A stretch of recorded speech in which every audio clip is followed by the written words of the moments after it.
YouTuber Ashwanth കൊക്കിനെതിരെ പരാതി. മായവില്ലിൻ ഗോപുരങ്ങൾ സിനിമയുടെ റിവ്യൂവിനെതിരെ നിർമ്മാതാവ് സിയാദ് കോക്കറാണ് എറണാകുളം കമ്മീഷണർക്ക് പരാതി നൽകിയത്.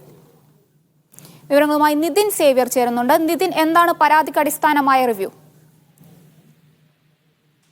ഷഹാന, കഴിഞ്ഞ ദിവസമാണ് മായവില്ലിൻ ഗോപുരങ്ങൾ എന്ന പുതിയ ചിത്രം റിലീസ് ചെയ്തത്. ഈ ചിത്രത്തിന്റെ റിവ്യൂ ഓൺലൈൻ സിനിമാ നിരൂപകനായ അശ്വന്ത് കൊക്ക് പോസ്റ്റ് ചെയ്തിരുന്നു. അദ്ദേഹത്തിന്റെ റിവ്യൂവിനെതിരെയാണ് ഇപ്പോൾ സിനിമയുടെ നിർമ്മാതാവായ സിയാദ് കോക്കർ എറണാകുളം കമ്മീഷണർക്ക് പരാതി നൽകിയിരിക്കുന്നത്. നേരത്തെ ഈ റിവ്യൂ ബോംബിങ്ങിനെതിരെ ഹൈക്കോടതി അടക്കം ഒരു ഇന്റർവ്യൂ വിധി എന്ന നിലയിൽ നേരത്തെ സിനിമയെ തകർക്കുന്ന രീതിയിൽ അല്ലെങ്കിൽ വ്യക്തി അധിക്ഷേപം നടത്തുന്ന രീതിയിൽ റിവ്യൂ ചെയ്യരുത് എന്ന് കോടതി പറഞ്ഞിരുന്നു. അതിന്റെ കൂടി അടിസ്ഥാനത്തിൽ ഹൈക്കോടതിയുടെ കൂടി നിരീക്ഷണത്തിന്റെ അടിസ്ഥാനത്തിലാണ് ഇപ്പോൾ സിയാദ് കോക്കർ അശ്വന്ത് കൊക്കിനെതിരെ പരാതി നൽകിയിരിക്കുന്നത്. തന്റെ സിനിമയെ മനഃപൂർവ്വം തകർക്കാൻ അശ്വന്ത് കൊക്കർ ശ്രമിച്ചു എന്നാണ് സിയാദ് കോക്കറിന്റെ പരാതി.